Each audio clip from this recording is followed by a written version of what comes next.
बड़ों की लड़ाई को देखते हुए और बच्चों को ये कभी मत सिखाना कि तुम लोग बड़े होकर के ये करना। उनके अंदर बैर का बीज कभी मत बोना। देखो राजस्थान, आप लोग जानते हैं राजस्थान, उसमें एक जगह माधवपुर। माधवपुर की आपको एक सत्य घटना सुनाता हूं, बड़े ध्यान से मन लगाकर के ये सुनना। माधवपुर में दो भाई थे, इतना दोनों भाइयों में प्रेम था महाराज, साथ में खाते थे, साथ में पीते थे, साथ में रहना, मित्र, बिल्कुल मित्रवत। एक दूसरे के दुख सुख में दोनों दौड़ पड़ते थे। बड़े भाई पे कष्ट आए तो छोटा भाई दौड़ाए। एक बार की बात है, बड़ा भाई भी खेती करता था, छोटा भाई भी खेती करता था। तो छोटे भाई को जब खेती करते करते और ऐसा लगे कि इसको काम करने में कोई कष्ट हो रहा, तो बड़ा भाई उसके बदले का भी कार्य करके और उसको सुला देता था। परंतु दोनों भाई परस्पर में एक दूसरे को मानते बहुत थे। कब तक माने? जब तक उनका विवाह नहीं हुआ। और जैसे ही विवाह हुआ महाराज, दोनों की धर्मपत्नी आई और दोनों की जैसी स्त्री आई, अब धीरे धीरे उन लोगों ने क्या किया, आज जो भाई एक दूसरे से बिल्कुल खून की तरह रहते थे, एक दूसरे के बिना रह नहीं पाते थे, आज भाई भाई के बीच में धीरे धीरे फूट आना प्रारंभ हुई। बुरा मत मानना, जो भाई को भाई से अलग कर दे तो समझ जाना उनकी जो स्त्रियां है वो नारी कहलाने के लायक नहीं है। ना उनको नारी कहा जा सकता, ना बेटी कहा जा सकता है, ना बहू कहा जा सकता है। यदि तुम्हारे द्वारा भाई भाई से अलग हो रहा है, इसका मतलब है तुमने अपना पतिव्रत धर्म नहीं निभाया। आज दोनों स्त्रियों की आपस में जो घर की लड़ाई होती है, सत्य घटना है माधवपुर की, आपस की लड़ाई ने कटर पटर। अब दोनों भाई जब आए नौकरी से, तो दोनों को तो बोले स्वामी ये ऐसे बोल रही थी, ये ऐसे बोल रही थी। तो जो दोनों भाई एक दूसरे के लिए आंसू बहाते थे, आज दोनों भाइयों ने जैसे ही सुना तो आपस में एक निर्णय लिया। क्या निर्णय लिया जानते हो? दोनों भाइयों ने कहा भैया देखो, अब ये तो दूसरों के घर से आई हैं और इनको यदि समझाएंगे तो ये बात बात में हम ही को धमकी देते हैं, हम ये कर देंगे, हम ये कर लेंगे। तो भैया अब देख भाई, हम तेरे बिना तो रह नहीं सकते, क्योंकि भाई भाई की भुजा होता है। अरे भरत जी जब राम से मिलने गए थे, राम जी से, तो राम जी ने भरत को कहा था कि हे भरत,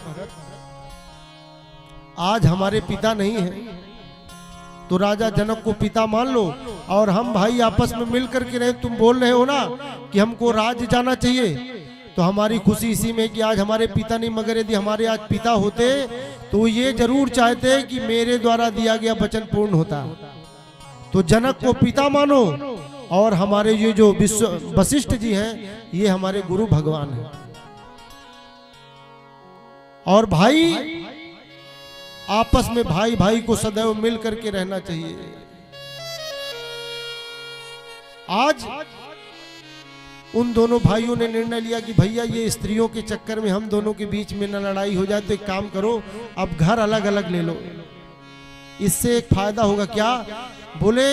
कम से कम लड़ेंगे नहीं, जब हम दोनों को मिलना होगा तो ये तो मिलने नहीं देंगी, चुपचाप जाके मिल के आपस में रो लेंगे और आपस में गले लग जाएंगे, जो दुख सुख होगा भोग लेंगे। अब दोनों भाइयों की ये दशा हो गई महाराज कि आज भाई भाई स्वयं अपने भाई से मिल रहे हैं तो छिप छिप के मिल रहे हैं।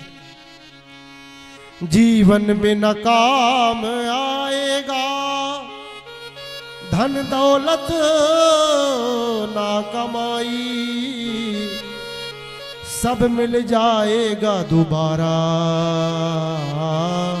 ना मिले सहोदर भाई। सब मिल जाएगा जीवन में, धन दौलत का घमंड मत करना, मगर एक बार भाई चला गया तो दोबारा भाई मिलने वाला नहीं है। जब भाई को कोई दूसरा मारे तो भाई को क्रोध आए, और जब भाई भाई को मारे उसे कौन बचाए। जब भाई भाई का दुश्मन हो जाएगा तो कौन बचाएगा। इसलिए मैं उस नारी को, उस स्त्री को मैं नारी कहलाने के वो लायक नहीं है जो भाई भाई में भेद डाल दे। भाई भाई होता है, आपका सम्मान है, आप माँ हैं, आप बेटी हैं, आप बहन हैं, मगर कब, जब आपके आने से और ये घर सजा रहे, यदि घर अलग हो रहा है तो इसका क्या मतलब है। अरे यहाँ तक तो ठीक थी, मगर आगे जानते हो क्या हुआ। जब इन दोनों के बेटे हुए और जब इनके बेटे बेटी बड़े होने लगे तो जो छोटा वाले भाई की बहू थी उसने बोला ताऊ जी के यहाँ मत जाना, उसके यहाँ मत जाना, वहां जाना बच्चे ने बंद कर दिया।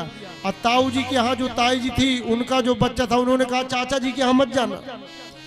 ये छोटे छोटे नन्हे बच्चे क्या जाने, मगर इतना बैर बीज डाल दिया गया तो बड़े भाई की तरफ 5 बच्चे थे, 5 बेटे, और छोटे भाई की तरफ 4। ऐसा समय आया महाराज कि आज उन दोनों औरतों के कारण घर की यह स्थिति हो गई कि जैसे जैसे बच्चे बड़े होते गए आपस में एक दूसरे के खून के प्यासे बन गए, भाई भाई के खून के प्यासे बन गए। और एक दिन तो महाराज ये स्थिति आ गई कि बंदूक लेकर के और बड़ा भाई का लड़का गया तो छोटे भाई के लड़के के ऊपर चल गई गोली, मगर प्रभु की ऐसी कृपा थी कि उसमें मरा कोई नहीं, घायल हुए ठीक हो गए। एक दिन वही जो दोनों भाई थे अब वो बूढ़े हो गए थे, बड़ा और छोटा 2 भाई, जब वो बूढ़े हो गए तो एक दिन रो करके दोनों गले लगा करके मिले और दोनों भाई बूढ़े, उन्होंने बोला भैया ये हमारे जो बच्चे हैं इनमें बचपन का बीज इन औरतों ने ऐसा बो दिया है कि आज ये भाई भाई को खून के हमारे बच्चे ही आपस में लड़ मर रहे हैं, इसका कोई उपाय है। भाई ने बोला अब कुछ नहीं हो सकता भाई, अब तो जो होना था हो गया। इस जमाने में कलेजा तक हिला देते हैं लोग और सगे भाई को जहर हंस कर पिला देते हैं लोग।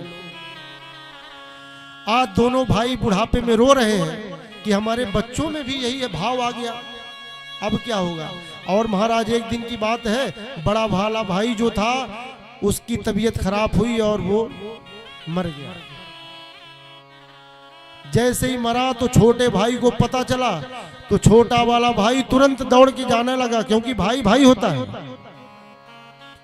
कोई कुछ भी कहो मगर खून जो अपना होता है वो अपना होता है। आज छोटा भाई उसने बोला इसको औरत को छोड़ो, इनको बच्चों को छोड़ो, मगर मेरा भाई मर गया और मैं आज इतने छोटे से इन औरतों के झगड़े में अपने भाई से नहीं मिल पाया। आज मेरा भाई बुढ़ा होकर के मर के चला गया, कम से कम अंतिम दर्शन तो उसका कर लूं। और जब छोटा भाई दौड़ के जाने लगा तो ये जो 4 बच्चे छोटे भाई के थे, चूंकि इनका विवाद बड़े भाई के 5 बेटों से था, जो बचपन से ही विवाद उन स्त्रियों ने डाल दिया था, आज इन 4 बच्चों ने अपने पिता को बंद कर दिया। बोले कहीं नहीं जाना है, कहीं नहीं जाना है, उनके घर कोई जाएगा जिन्होंने गोली चलाई थी।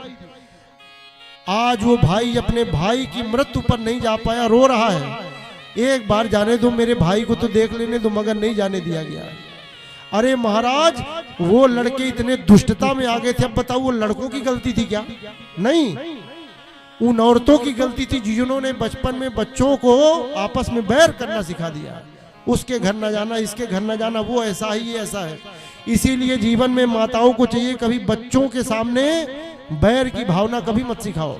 सुमति मैया ने आज चाहती तो ध्रुव को बोलती ना कि तेरे पिता ने, तेरी सौतेली माँ ने तुझको उठा के भगाया है तो तू जब बड़ा होना तो बदला ले लेना, मगर माँ ने ऐसा नहीं किया। आज उन 4 बेटों ने अपने पिता को नहीं जाने दिया और भाई भाई से नहीं मिल पाया। उन्होंने एक प्लानिंग की कि अब 13 दिन तक, जब तक 13वीं ना हो जाए तब तक इसको बाप को बंद करके रखो, कहीं ये चुपके से ना चला जाए।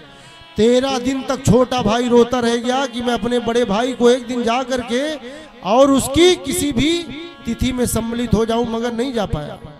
और 13वीं के दिन जब सब ने भोजन किया और सब ने उसकी पंक्ति का, तिथि का प्रसाद लिया, उसके बाद अंत में जब काम और खाना बनाने वाले जो बचे थे वो पाने लगे, तब बच्चों ने, ये 4 भाइयों ने कहा कि अब इसको छोड़ दो गेट के बाहर, क्योंकि अब सब कार्यक्रम हो गया है, अब ये नहीं जाएगा।